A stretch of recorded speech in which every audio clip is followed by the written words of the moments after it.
We are super excited to have you join us again for Rick and Nick's excellent adventure and stop the presses. Word on the street, Dr. Rick, is that there is a new member of the Albright household. If that's true, you've got to tell us what's happening. Yeah, the rumors are correct, Nick. We have a new pup. So I shared maybe, I don't know, 3 weeks ago, we had a new pup, Diesel, that Kaylee brought home, but we got another one. I thought that was a good idea. So we went ahead and got another one. This is a puppy that I had been wanting for pretty much ever since I was like 12 years old. And I went to a friend's house and he had a Newfoundland dog and it was amazing. And we cuddled with him, like slept on him. And I said, that is the coolest thing ever because they're gigantic. And I've always wanted a Newfoundland dog. And then, of course, once I get into counseling, I realized that, hey, Newfoundlands are fantastic therapy dogs. And so for me, it's been about 20 years of wanting to have a Newfoundland for a therapy dog. And so I finally just decided to just ask Christy, what do you think? Can we get a dog? I really want a Newfoundland. And she was all for it. And so it took a while to find one that was reasonably priced enough because they're very Uh huh. expensive, the pups. And we went through a few scammers, which was an interesting experience. There are lots of scammers online that are trying to sell Newfoundland pups, but they're not. They're just trying to take your money. So that was disturbing, actually. But finally found a Newfoundland pup that was reasonably priced. In Kansas, and was able to connect with this family out there who raises Newfoundlands, and we agreed to meet in Missouri here a little over a week ago, and we met in Missouri. It was a long drive, but we met there, and the pup is an all black Newfoundland dog. He's at 4 months old, and they had named him actually their son, who was like 9 years old, had named him John Cena. Which So is amazing. yeah, he didn't really have a name. Yeah, it was just the kids what they were calling him. But Christy is doing a travel assignment. She just started in Murray, Kentucky, and as we were just bouncing names back and forth, Christy said, "What about Murray?" And I just thought, "Yeah, that's it. It's Murray." It's just such a good name for him. So Murray, he is laying down right beside me as we speak, just chilling. We're working on potty training and boundary training and training everything because he had no rules at his previous place. He was just with Sure. mommy. So, but no, he's amazing. He's already just super smart. We picked up the bell trick, hanging the bells on the door. Yep. For when he wants out and in, like we picked that up from you, Nick, at your house last Christmas, and he's already got that down. When he needs to go out, when he needs to come in, he just rings the bells. So it's pretty cool. And yeah, we're just thrilled to have a new member of the family, Mr. Murray. Mr. Murray. And he is adorable, having seen pictures and video and heard all of the exploits so far. But one of the fascinating things you mentioned was they're from Kansas, you're in Tennessee, you agreed to meet in Missouri. So this was like a 2-day journey Oh yeah. for you, Christy, Toby, and Holly, right? Yeah, it was. Yeah. Well, actually, we took the RV to Murray, Kentucky, which was about 5 hours that way, and then we just kind of sprung off from there about another five. And man, so but yeah, it took a couple of days for sure to pull it off. But we had looked into like having they have call them like are they puppy nannies? I think that'll fly on the Oh, plane yeah. with the Yeah. dog to bring them, and then there's people who will, load them up on the van in their van and take care of them and bring them to you.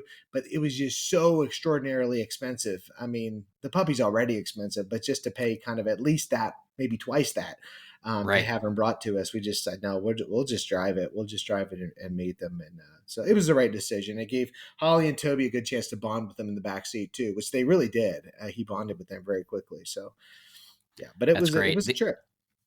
The other thing to mention there uh, is because I agree with you and I've seen it myself, not just with dogs but with other things as well. Recently, Taylor Swift tickets being a popular one. The scamming industry with the Mm, proliferation of social media, it's amazing to me. yeah, The one dog you were looking at. I'm before Murray, that Christy was sharing a lot of the pictures and the correspondence, and it seemed legit up until yeah, the point where it didn't. And you yeah, guys caught all the red flags, all the warning signs. And it's very similar in the world of, like Taylor Swift tickets and stuff. These people, they spend as much time as they, or, more time then most people will be willing to spend researching to disprove, you know what I mean, the scam. Yeah. Yeah. It's fascinating. And I just saw a news article today on top of that, which will segue into like my little tiny piece of sharing of this week, because I've got nothing really exciting to share, but I found this fascinating. And my one assistant principal, Steve, mentioned this today. These scammers are now, they're getting a voice recording right off of TikTok or some social media or however, right? And they're running it through audio software the same way Lucasfilm did with Mark Hamill's voice to have the Luke Skywalker cameo in Mandalorian last year, or Val Kilmer in Top Gun Maverick, you know, any of this great artificial intelligence used for great things. And what they're doing is they're creating create generated children's voices, and then Oh getting the wow. parents' contact information, Uh, calling the parents and saying, "We have your child. We're holding them ransom, yeah. and here's the proof." And they use this audio, artificially intelligent, you know, software that makes the kid's voice, and trying to get people to give them money right away. Now, right? Easy scam to disprove if you know where your child is. Yeah. But these scammers are doing it during the school day when they know the kids are most likely in school. And they're banking probably on one out of every 100 of these working, right? But Yeah. one person Venmos $10,000 or whatever what the ask is, and then the person disappears, and then your money's gone, and there it is. But yeah, this is a legit scamming operation now taking place with the artificial intelligence that's available. It's crazy. Oh, that's terrifying. That is terrifying as a parent. Wow. Wow, wow, wow. Yeah. Oh, so disturbing. Yep. My goodness. And the Yeah. number one tip from the authorities, just like with any scamming operation, is before you send money to anyone, you validate, right? You make sure Yeah. that you check, can you actually verify where your child is? Yeah. And 9 times out of 10, you'll be able to somehow, even if it's a call to the school, which is crazy, but here's where we are, right? Like, Yeah. it's just an insane world in that regard. Wow. Wow. Wow. Yeah, that's Yeah. disturbing. Mm. Yeah. Yeah, I don't we know how we asked went for from the joy of Murray to we ransom. asked for vet records and to talk to the phone number and name of the veterinarian, and that's how we finally figured out. Oh, this is yeah, that person who was supposedly the traveling veterinarian was not a traveling veterinarian. So, yeah. Yeah, not many of them left, I guess. Nick, how are things going for you guys? Things are good. Things are good. We started a state testing today, Pennsylvania. That's called Oh the yeah. PSSAs, and Okay. we're doing half. I'm a seventh and eighth grade building. We're doing our seventh graders online, and wow, just what a great uh, relief. You know, instead of, you know, we have about 1,200 kids in the building, so you multiply that by 2, 4, 6 test booklets per child, right? And then you're dealing with 6,000 or so, you know, paper copies. We just cut that in half this year, going with the Oh. online. And it's been interesting. So first day was today, and we had an Independence Day moment, Rick. And I'll give you a little quick story. Remember Jeff Goldblum from Independence Day, Mhm. and he came up with this idea to create a virus to put into the mothership, right? And once they did that, they had the weaknesses and they Morse coded around the world to bring down all the bad guy ships. All right. So Jeff Goldblum, big hero. One of my students today was the Jeff Goldblum of state testing. So the online tests were turned on. We had given all the information. Testing starts, and no one could log in. Errors straight across the board. We have a techs running around the building trying to figure out what's going on. It's no clue. No one knows what's happening. Kid in one of my teacher classes walks up to him with his iPad and says, "All right, you got to go to settings, click on the app, and allow cross-site trafficking, and you'll get in." The Oh teacher, man. the teacher texts me. I get on the announcements, announce it. All the teachers start texting me back. It's working. It's working. It's working. I call our sister middle school up the hill, who's having the same exact issue, and I'm like, "Allow cross-site trafficking. Allow cross-site trafficking." They're up and running, and everybody's within 15 minutes. We have everyone is able to log into the state testing. So, Jeff Goldblum from Downingtown Middle School, seventh grader, Oh, saved the that's day. That's fantastic. That's Yeah, it fantastic. was that was our feel good moment of the day, which was pretty good. So cool. Wow. Uh, Will that be all week, Nick? You'll do that, or just a couple days? Or it'll be this week, Monday, Tuesday, Wednesday is English. Then Thursday, Friday we do makeups. Next Monday and Tuesday is math. Next Wednesday and wow. Thursday is science. And you do makeups all along there to get everything kind Yeah. of, yeah. So it's a lot of interruption to the regular schedule.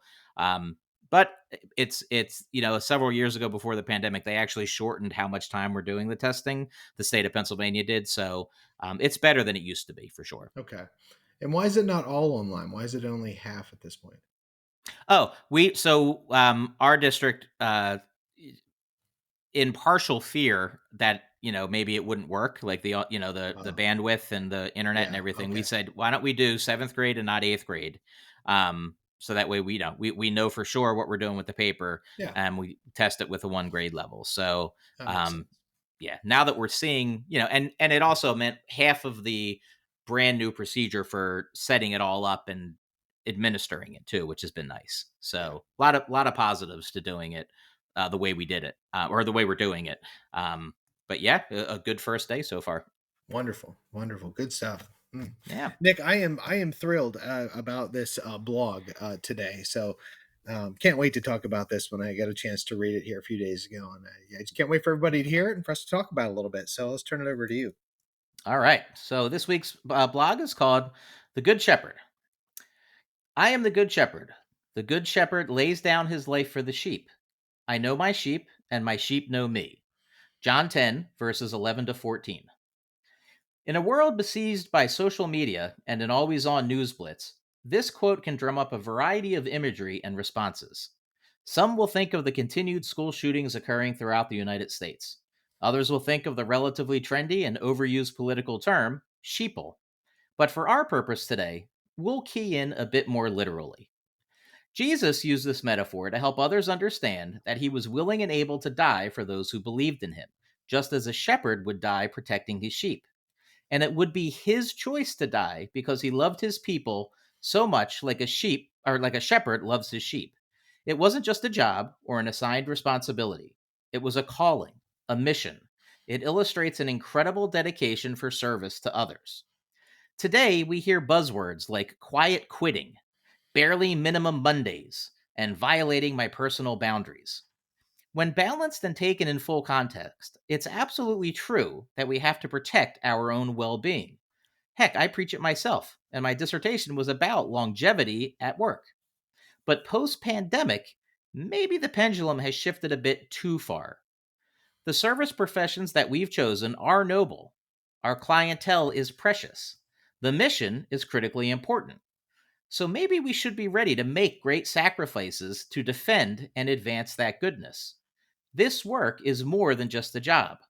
And yes, it takes a significant toll, but you have to pay the toll to reach any worthwhile destination.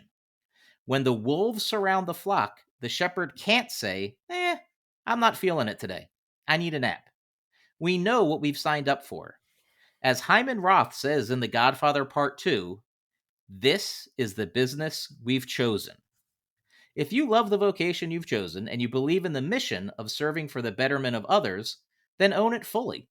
If you don't, it's time to find work or a purpose that you will love. Because this work is hard, it's unforgiving, it's relentless, and it's never ending. You need the commitment of a true shepherd to survive. The shepherd loves her flock. Jesus loves his people. Educators love their students. Parents love their children. It's that love which will steady your resolve when the wolves show up at the door. Wow, Nick, I love this one. I mean, it just spoke to me in so many ways. First and foremost, as a Christian, this is just, yeah, just very affirming to me, and just a great reminder of what I do and why it's important. And yeah, a reminder for me to keep my calling kind of front and center. And Nick, that's something that we have talked about. Now, we you can consider that from a religious kind of perspective, but it doesn't have to be. And we talked about this when we went out to Arizona here a few months ago to do a conference, and we shared some of the research on folks who consider their profession as a calling. And it's powerful, amazing. And this isn't faith-based research, this is secular research on people who Hmm. consider their their profession a calling. And let me just kind of really quickly summarize a little bit of that research that we talked about and presented out there. Um, Folks who consider their profession a calling have greater meaning in life, promoting psychological health and well-being, higher job satisfaction, higher job performance, less job stress, and longer tenure. Meaningfulness or calling buffers against depression and anxiety.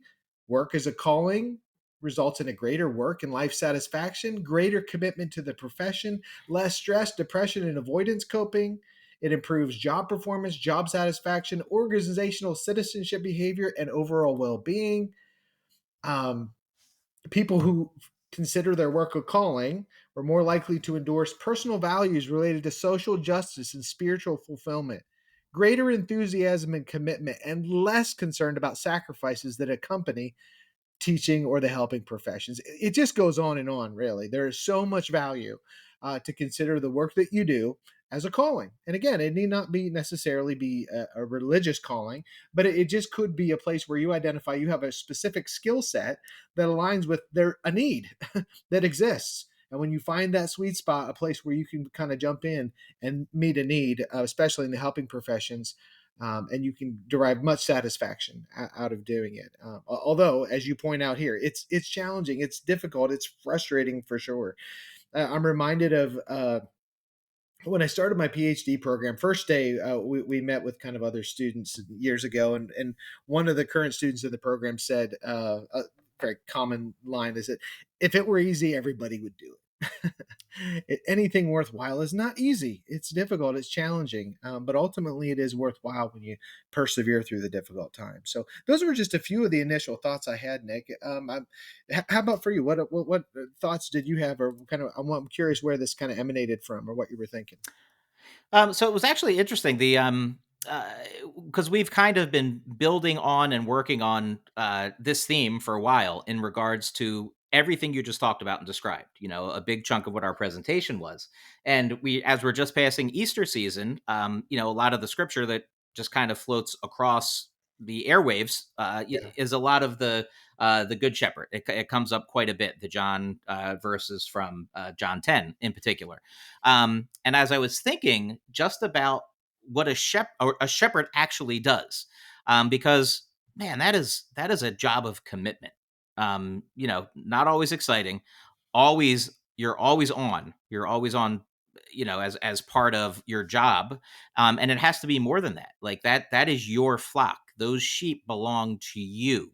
And as I was reading and thinking about it, I'm thinking to myself, "Wow, that's a great metaphor for that Jesus used to illustrate what he felt about his people."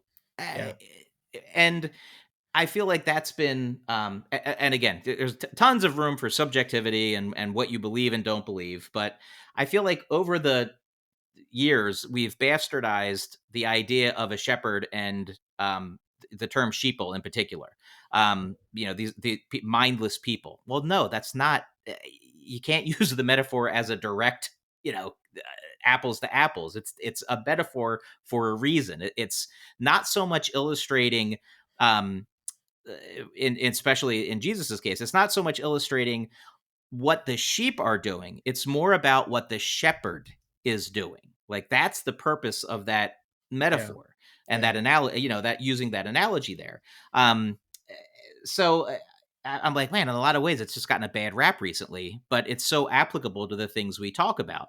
And it's very applicable on top of that, which I don't know how many blog posts you're going to see that talk about John 10 and The Godfather Part 2, all in the same blend there. yeah.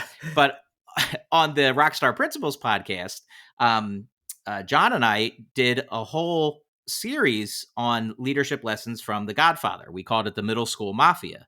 And one of the main ones is the Hyman Roth saying, which is, "This is the business we've chosen." And Mhm. that particular part of the movie, Hyman Roth is in Vegas. He's very old, much more, a veteran of all of the mafia game, more so than Michael, because Michael's much younger at this point. And Hyman's basically saying to Michael Corleone at this point, he's saying, "Hey, this wasn't personal, right? This was business."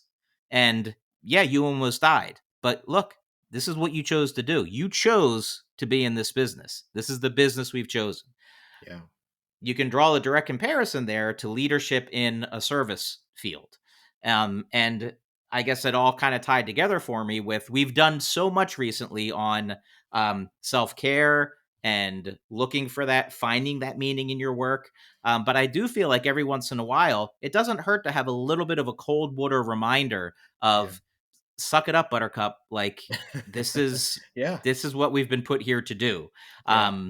And again, whether you look at it as a story or whether you look at it as your faith and your beliefs, if you look at the trials that Jesus eventually faced, he had that moment of doubt in the garden and then went through a period of torture, of every bit of everything that a human being could experience from a negative standpoint he endured within 24 hours, right?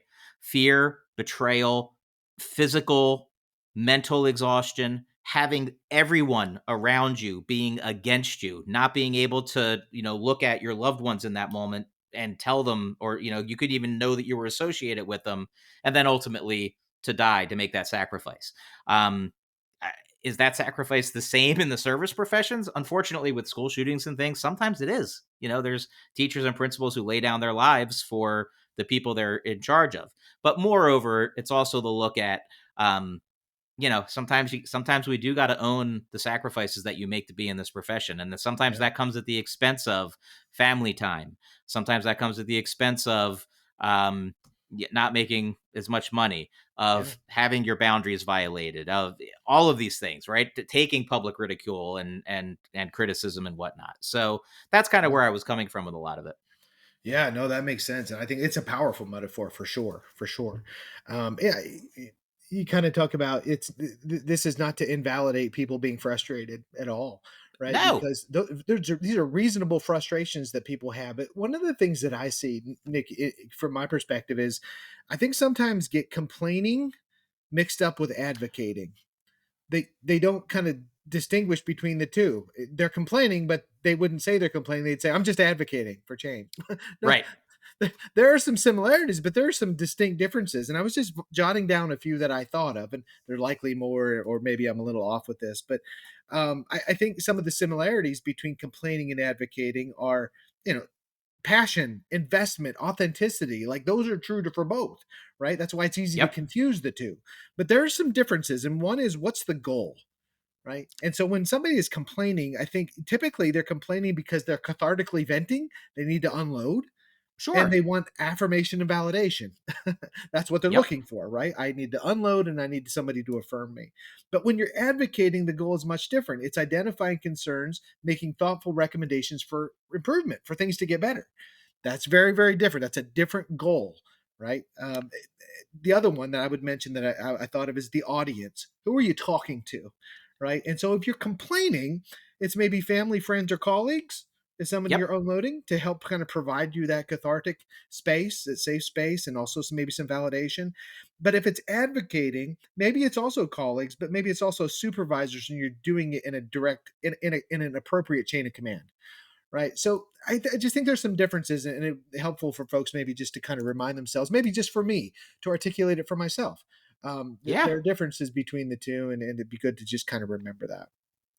I think one of the biggest I mean, you said that very eloquently. I like to use one of my favorite quotes, which you can find all over the internet. However, Frank Dardine, one of my mentors and colleagues, way but from gosh, I guess it's a long time ago now, like 15 years ago. He would say, "Don't come to me with a problem unless you have a solution." Yeah. And Yeah. what he was talking about was he in the principal role, right? If you are a teacher, staff member, whatever, and you have an issue, right? If you come to me and just talk about the issue and that's all, that's complaining, right? That's what kind of what you were talking about. If Yeah. you come with an idea for a solution, maybe it's not the only solution, maybe it's not the best solution, but now you're trying to resolve the problem, and there's a big difference there, very big difference, Yeah. which I think you were speaking to. Yeah. Yeah. Ah, great blog, Nick. Thank you. I appreciated that one. That was a fun one to write. Yeah. Well, Yeah. All right. Hey, let's go ahead and transition and get back into the developmental assets. We're just kind of continuing to cook our way through these, Nick. There's 40 to start, and we are all the way up to numbers 27 and 28 now. So, wow. yeah, it's been quite a journey. We're deep into the second half of this thing. So, let me go with number 27. I'll read it for us, and you can start kind of share some of your thoughts. Equality and social justice. A young person places high value on promoting equality and reducing poverty, hunger and poverty. Yeah, at first read of number 27, this research goes back at least like 50 years worth of Yeah. data that they've been gathering and everything like that. So Hmm. I think the social justice, the equity issues have evolved over the course of those 50 years. So I would be willing to bet, and I'll be honest, I didn't do a lot of research into number 27 in terms of like the question validation and what they're counting towards 27 when they do their surveys and collect their data, but I'd be willing to bet it goes much further beyond reducing just hunger and poverty. Like addressing Yeah. pretty much, I would imagine, standing up for any issue of equity, or social justice, because there's dozens and tons of them, and it's something you see a lot in middle school and at the high school level, where in the elementary years, K through 5, we usually give the students, this is what we're going to be doing for our fundraiser this year. These are the causes we're going to support. And then everyone kind of can get on board and we'll kind of lead the way as far as that goes. What you start seeing in middle school is students finding things that they're passionate about in that regard and advocating for those things. Like, hey, we want to do something about this. What you usually find in the middle level a lot of times is that the students don't necessarily know how to do that, but they want to do something. And then you get to the high school level where those kids hit the sweet spot, and now they've got a good, elementary and middle school foundation to where they have an idea about how to structure events, organizations, etc., and they're still passionate. They got that high level of care and desire, and then they implement, right, and then they're affecting change in whatever they're pursuing in that regard. So uh, I think number 7 in terms of an asset is very, very telling in regards to the students who find a passion for something, and students who don't, to a large degree. So just my take, early quick take on 27 there. Yeah, that makes sense, Nick. And some of what you're talking about is providing opportunity, right, for kids Yep. to, yeah, to identify areas of inequality and stand up and advocate. And I think when you allow that opportunity, there's also kind of modeling that happens, right, where teachers and parents or community potentially also model some of those character traits: compassion, empathy, altruism, and kids have an opportunity to identify some things that matter to them. Um, it's interesting in my profession of school counseling. What we often see is a lot of character education at the elementary school level. We call it Hmm. character education. There's a lot of classroom guidance lessons on respect and responsibility and honesty and caring and altruism. We teach a lot of lessons and don't do as much of that in middle school, and it doesn't happen much at all once we get to the high school level, although it continues to be critically important. Um, at least from my perspective, it does. And not everybody would be kind of on board with that perspective because the words social justice and character education have become politically divisive, unfortunately. Yeah. Um, yeah, That Rick. That's a great point about just the divisiveness that exists in whatever the topic may be. However, there's also a piece of that that's, I feel, good in a way, which is there's a group of people who I do think, look, they're ornery to be ornery, right? Like I'm gonna find something wrong with whatever you're doing. yeah, However, I think there are other people who do care and just put a close lens on any type of social justice uh, um, uh, cause that they find, because they want to know, is it authentic? Is it genuine? Are yeah. there ulterior motives? What are we Mhm. actually looking into and doing?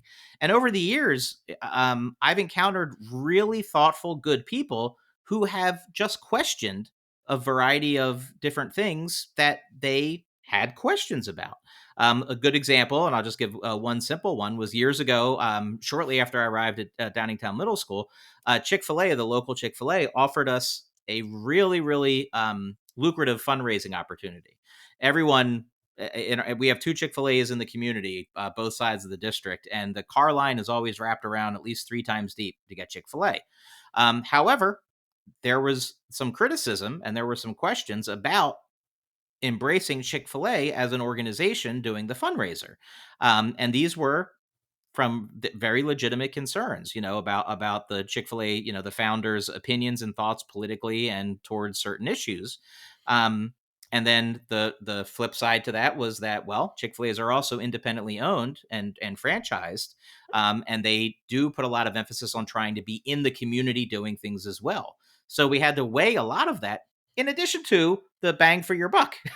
Like, Yeah, what's our sure. what's our ROI on this particular thing? So Yeah. um, I think it can be good. It doesn't always have to be a negative to question what those causes are, especially today, right?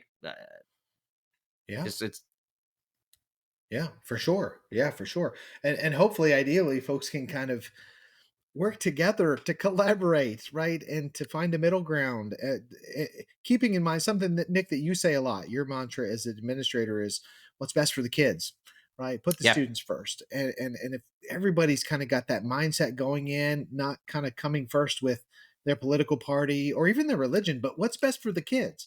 Right? yeah, How do we do what's best for the kids? Then hopefully we can find middle ground and move things forward. So maybe easier said than done, but possible if folks are willing to be reasonable.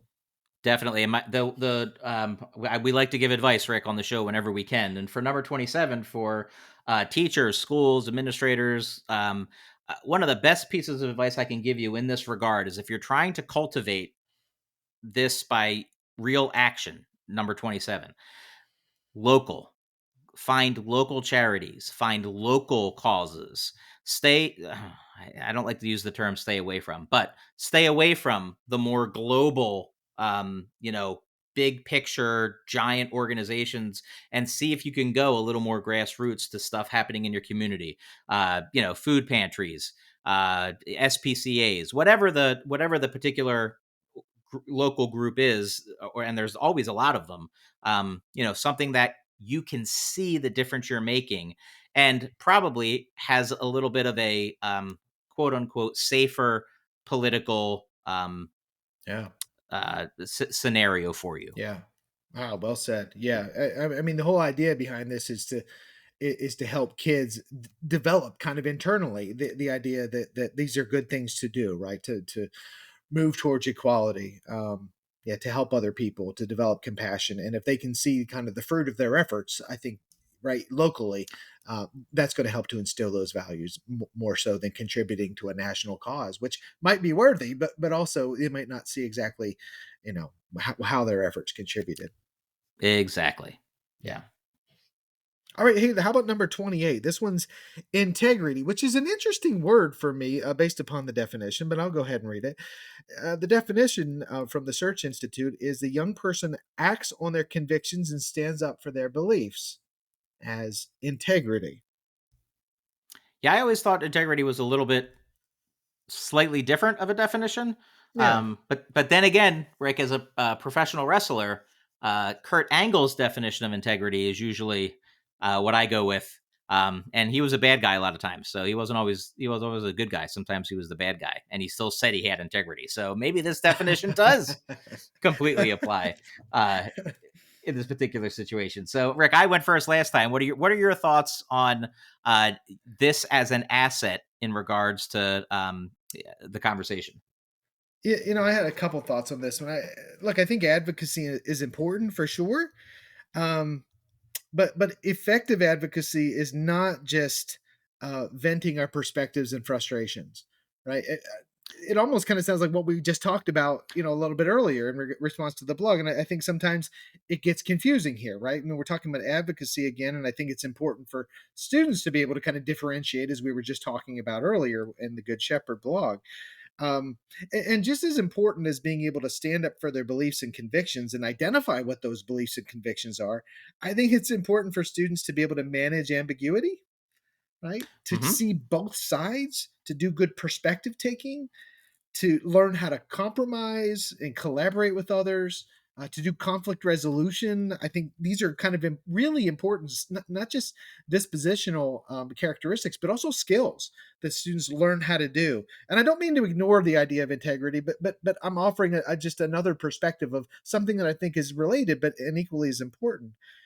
You probably have heard this quote before from Aristotle. It's the mark of an educated mind to be able to entertain a thought without accepting it. And I Hmm. wonder sometimes how well we're doing that. Um, Important to be able to consider multiple perspectives, right? That is part of the idea of diversity awareness and appreciation is we're different, we think differently, we look differently. Let's try to understand that. And I think when we do that, I think that kind of helps us to stand up on our convictions and do that advocacy well, because you understand who your audience is, who you're trying to influence, and you're taking their perspective into consideration. I think it's particularly important as a professional counselor, as a therapist, to be able to affirm a person without necessarily agreeing with their actions or their views. Right? Really important to be able to kind of meet somebody where they're at.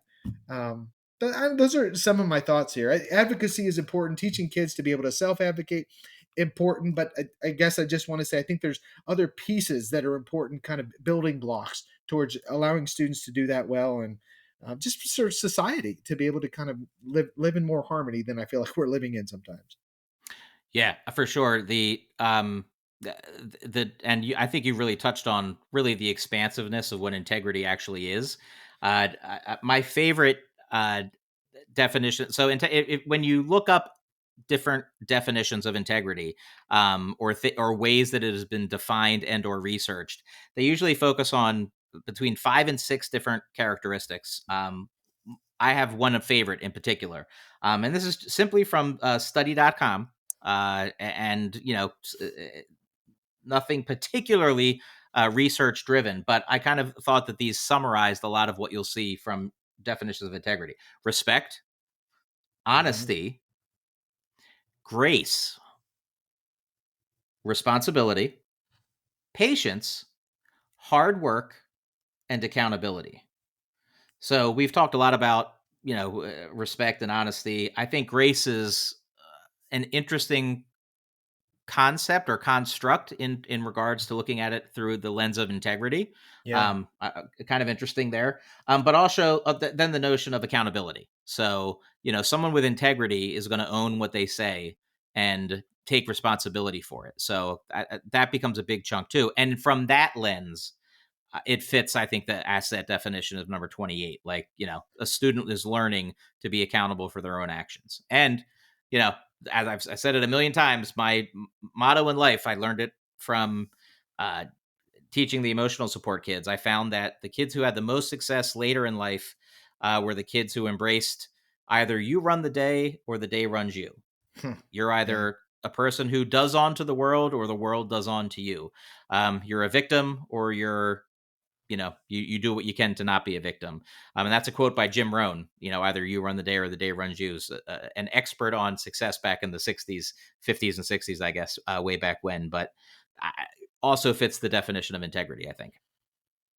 Yeah, for sure, Nick. I like your definition a lot better than what I was kind of getting out of that quick definition from the developmental assets. Those are all key pieces, and we were just talking about character education, right? It was something.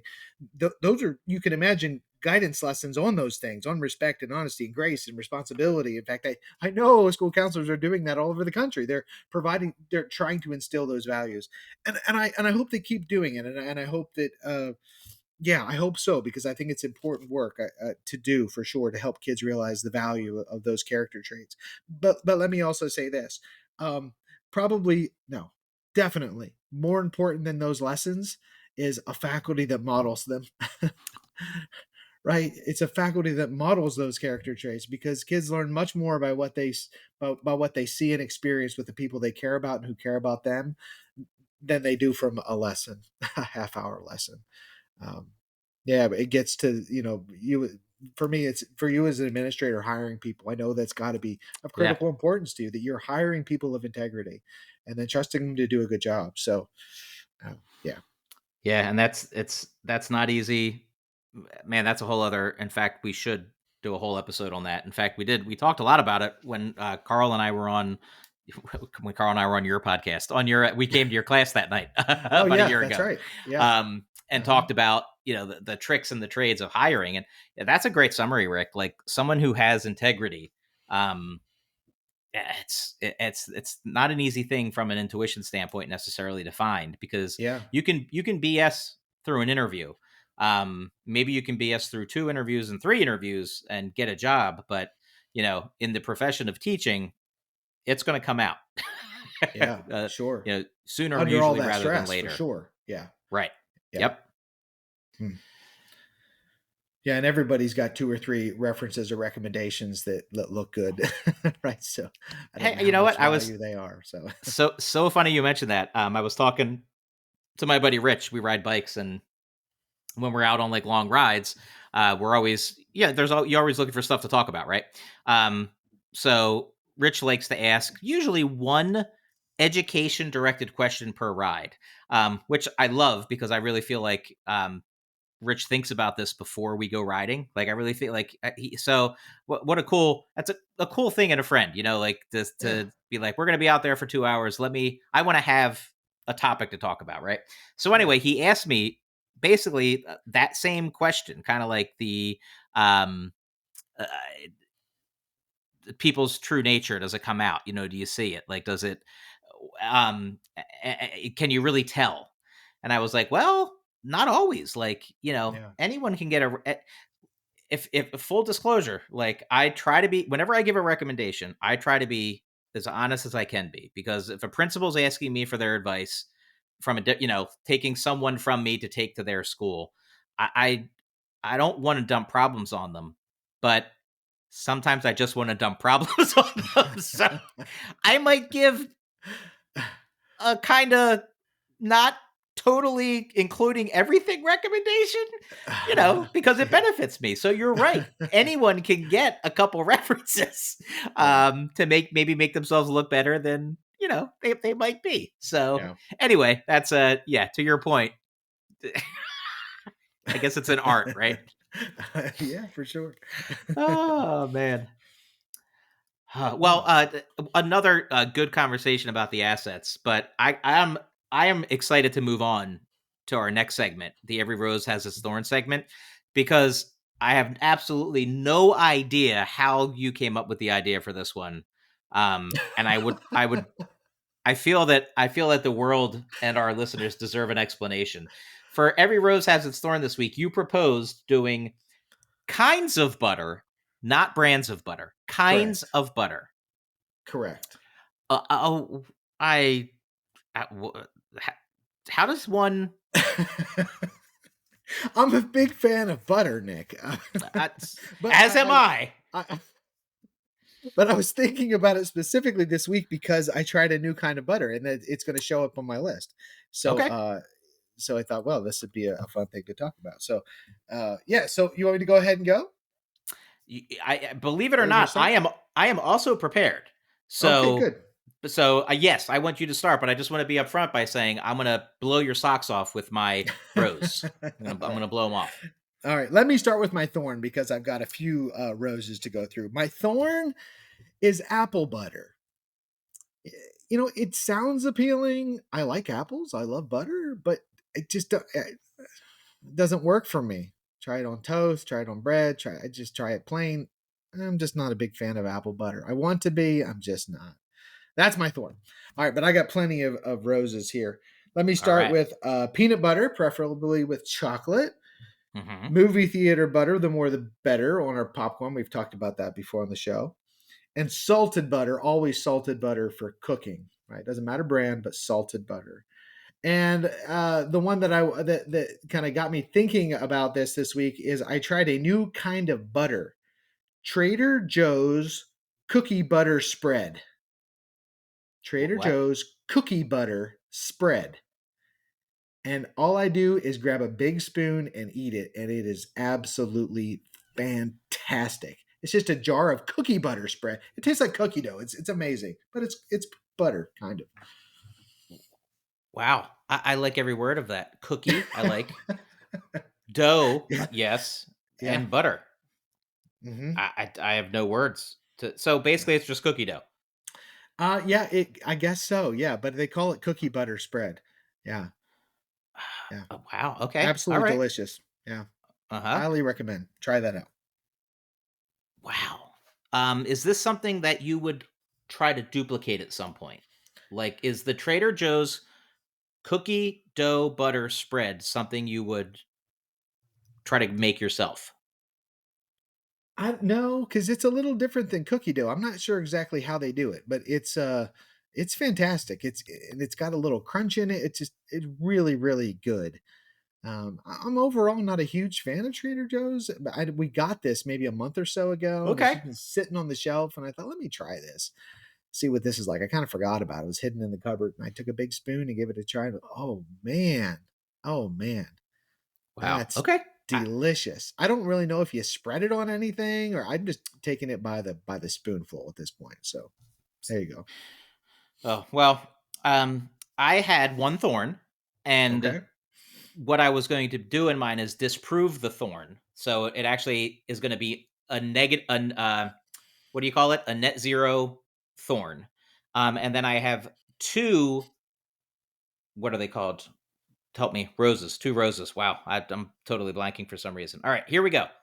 My thorn is apple butter Oh, because same as me. I feel exactly the same way as you do.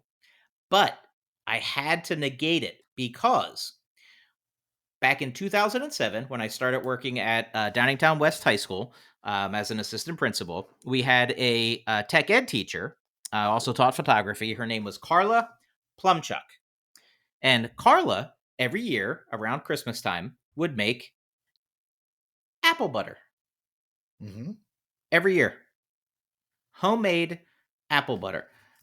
Probably not the whole staff, but a good chunk of the staff would get this apple butter.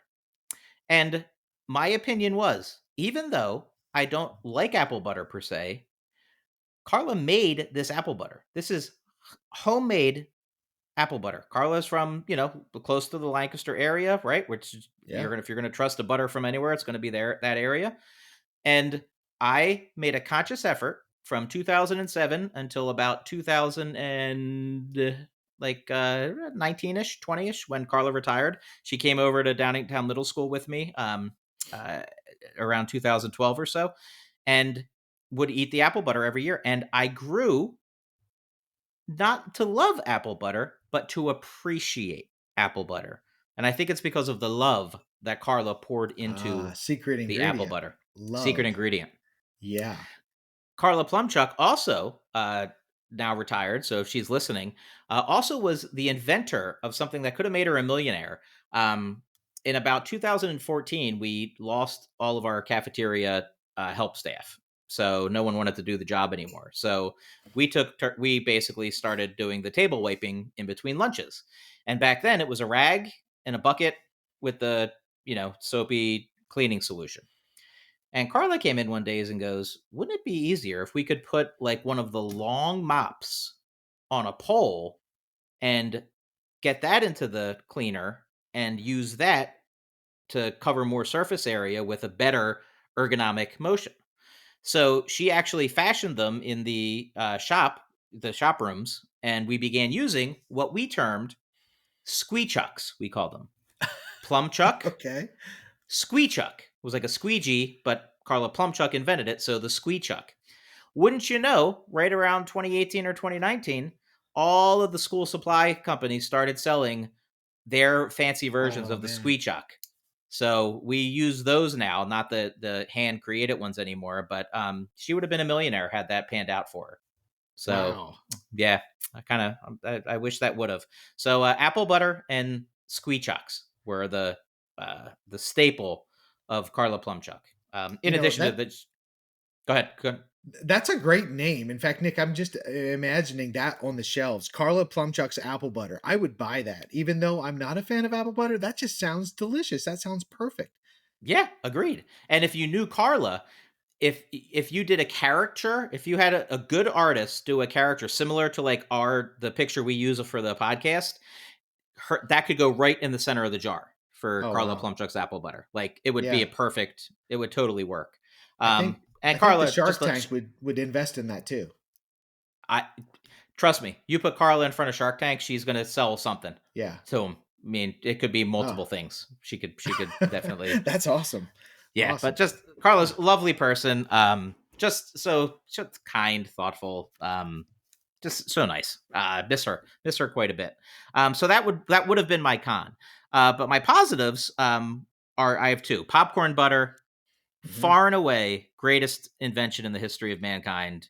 Whoever came up with the idea for popcorn and putting movie theater popcorn butter on top of it, smartest people ever. Whoever invented the self-serve butter dispenser in movie theaters also deserves a Nobel Prize. Correct. Yeah. Correct. My second one though is, and I know we said not brands of butter, and I can't give you a brand, but I'm going to give you a place. Danielle and I tried over spring break a place called Say Cheese in West Reading. West Reading is a lot like the Manayunk area of Philadelphia. It's kind of old school blocks of kind of cool stores and stuff, and restaurants. And this place, Say Cheese, is all cheese themed. So all of their dishes have Huh. some type of theme with cheese. They have grilled cheese sandwiches, they have macaroni and cheese, and one of their appetizers is called, make sure I get it right, garlic bread cheese curds. So Wow. imagine a mozzarella stick, but imagine it less fried and about the size of an almond, maybe the size of two almonds.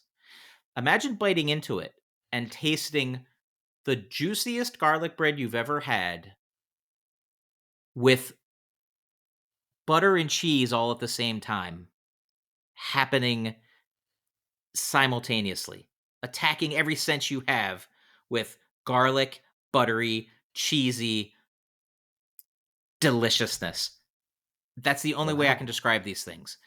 We brought the girls 2 weeks later because they love mozzarella sticks and cheese balls. They each both ate their own order of the cheese curds, and Talia was literally dipping the spoon in the leftover butter sauce to sop it up and drink it. That's how good it was. So, Is that were those appetizers or is that a main meal? oh, that was just the appetizer. Like Wow. that's Wow. That yeah. sounds fantastic. Oh, Whew. I can't even tell you. I can't even tell you. And then on top of that, the macaroni and cheese and the grilled cheese, both delicious as well. Wow. But Say Cheese Okay. in West Reading, PA, I 5 stars. Got to do it. Got to do it. Mm, I'm sold. I'm sold. Wow. Speaking of delicious butter foods, Nick, I don't know if you have Culver's. Do you have Culver's burgers and custard, frozen custard? No, but did I see that? Culver. Did I see that when we drove down south? Did I see Culver's? Yeah, you may have. There's some here in Tennessee, but it's growing. It's expanding here in Tennessee. Okay. They have something called a butter burger, and they put butter on the burger and melt it into the burger, and phew, it's fantastic. I'm sure it's really healthy too,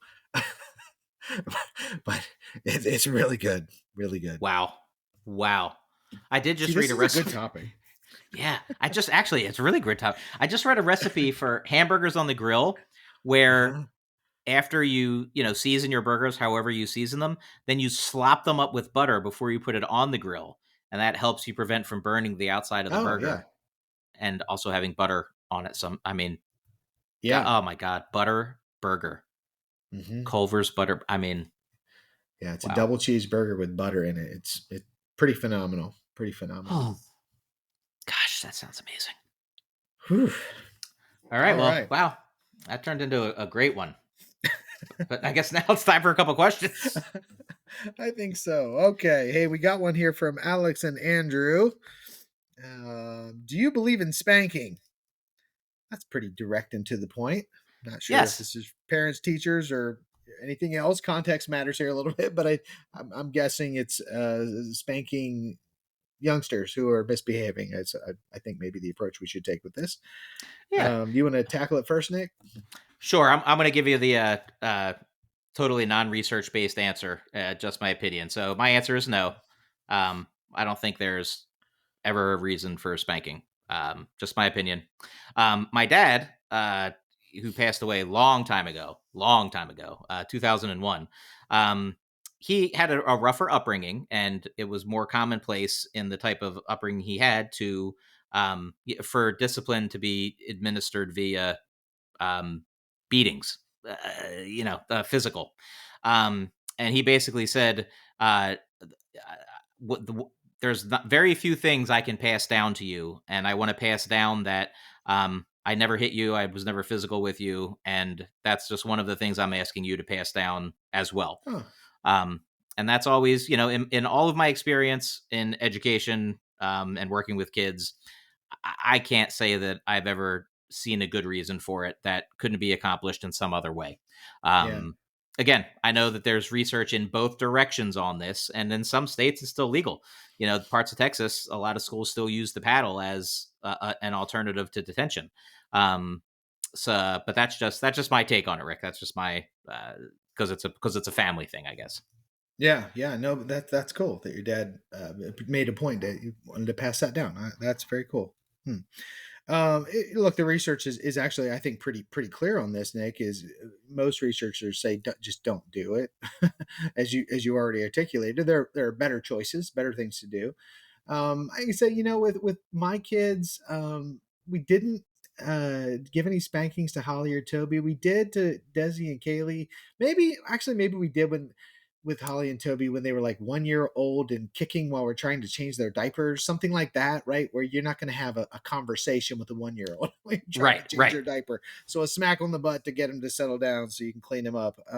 We might have used it there, but there may be a very very narrow path there that where you could do it and it would be effective and you would kind of bond afterwards and you would do it not when you were angry and you right. I mean, a very very narrow path there where you could make it effective and not harmful.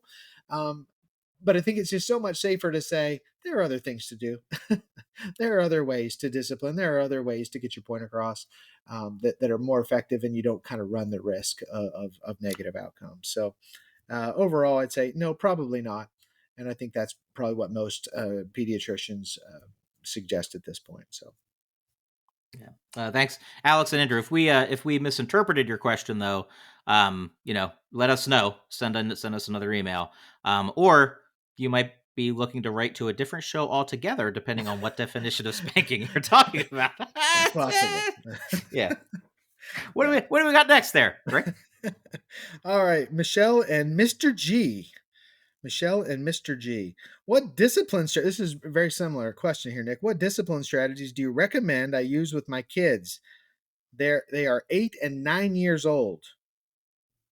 8 and 9. So you're looking at like a second through fourth grade scenario there. Yeah, As as a younger child who's still doing a lot of learning what the boundaries are, starting to test boundaries, and starting to try to develop a lot of their own identity at a young age, and a lot of that is still kind of mimicking and um, testing hypotheses that they've developed already in their narrow scope of life experience there.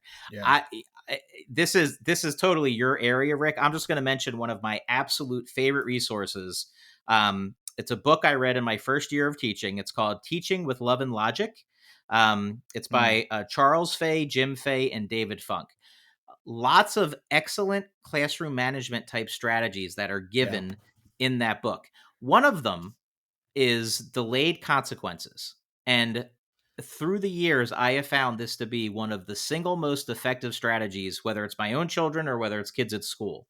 And that is, an incident occurs, a child does something, right, that breaks the rules essentially, and you have an initial discussion with the child, make sure they understand what they did, see if you can understand why they did it, help them understand what the potential real life consequences of that decision might be, and then make them wait for the consequence that you are going to issue.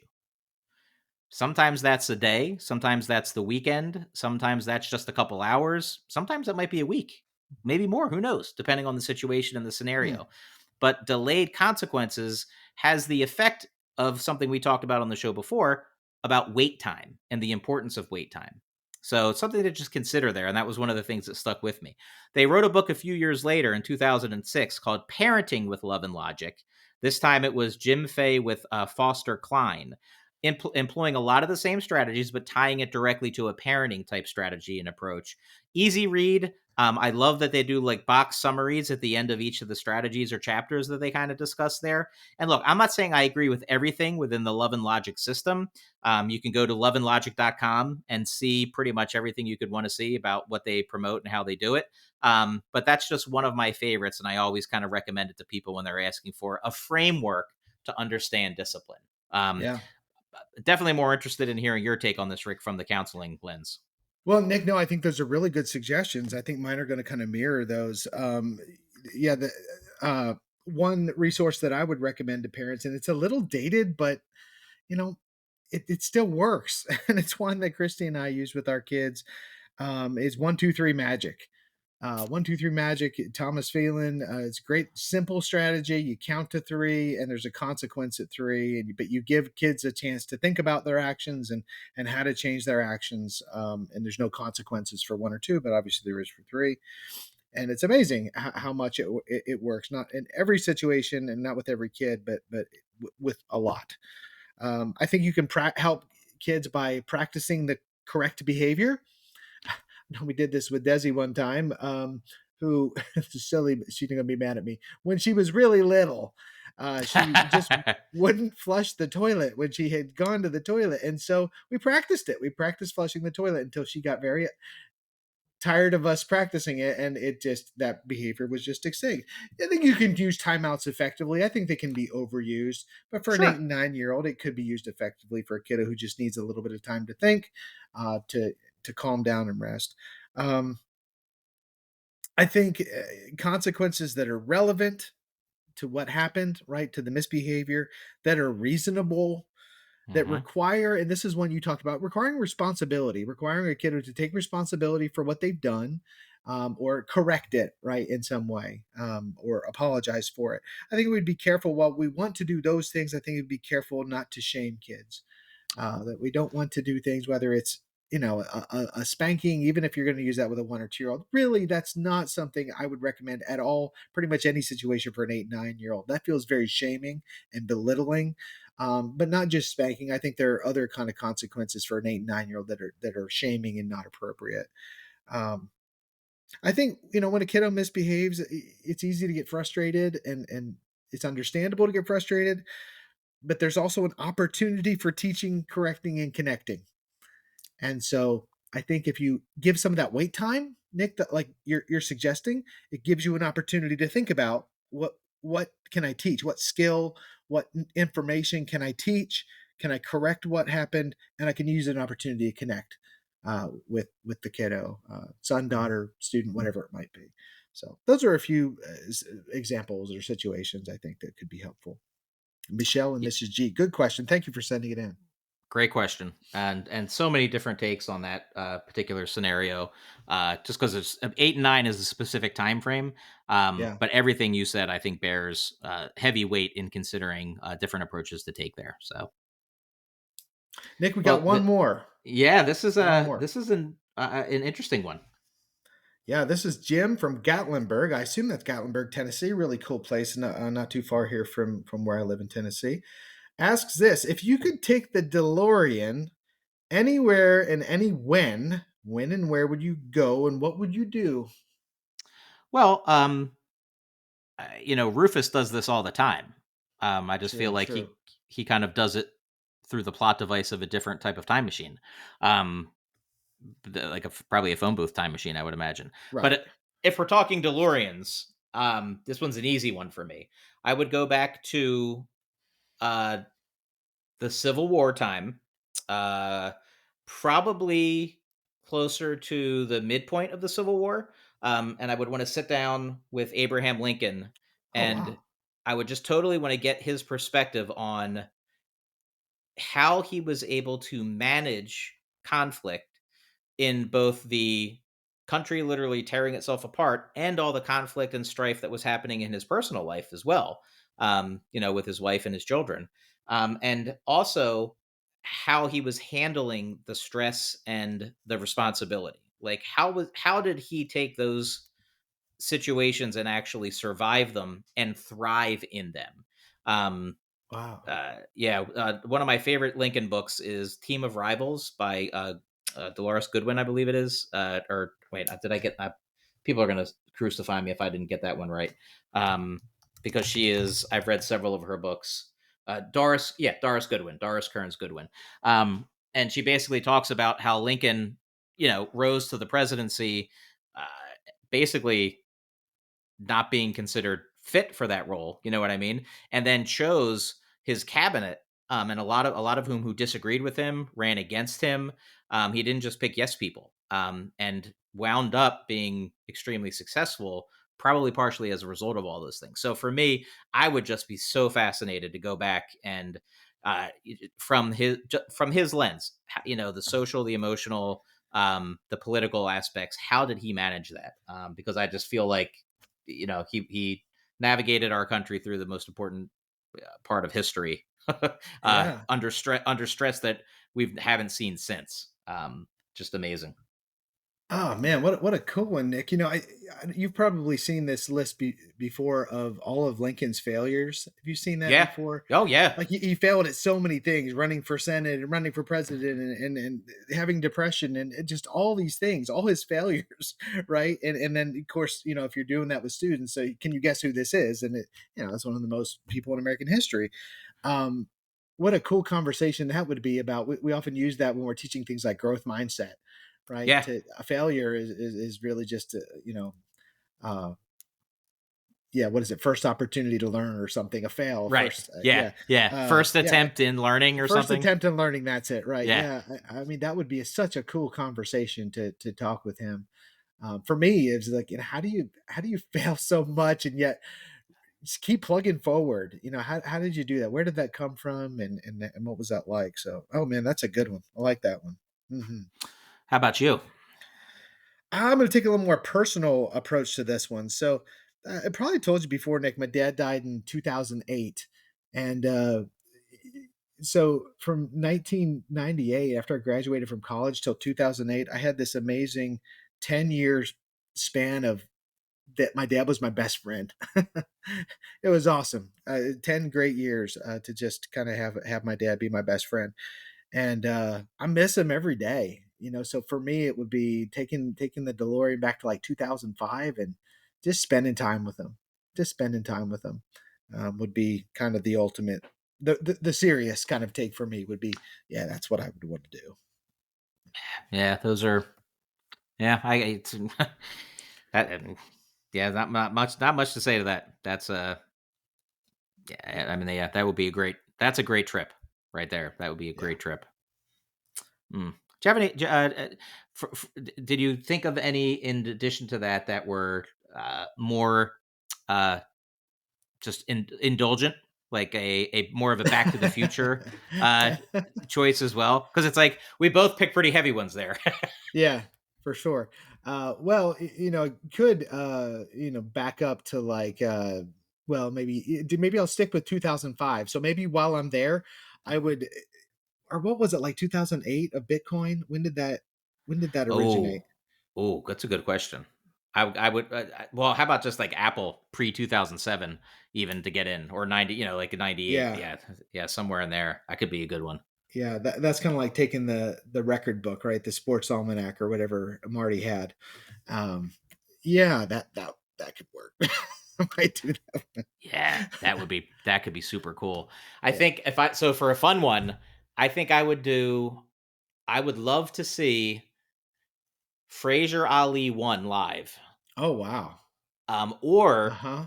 when Hogan beat the Sheik in Madison Square Garden in '84 for the world title. Uh huh. To be there live, like in the garden, that'd be pretty awesome. Like just to Yeah, try it to think of would. to go back and be like, I'm watching history. Yeah. That man, Or for that me, so I'm a huge Phillies fan, right? And so, oh but the '80 World Series is right before. I'm what am I, 4 years old, 5 years old? So I didn't get that piece, but to be able to go back and watch that series with Mike Schmidt and Pete Rose, and Greg Gross and all the phenomenal ball players, Steve Carlton and the rest. I mean, that would be pretty cool to watch the 80 World Series. Yes, definitely. Yeah, there's just sports are just such a great metaphor for life in general. And going back to the dad piece, like that was the thing. Me, my brother, my dad, we would watch the fights, right? So Oh and yeah, that was the Tyson era.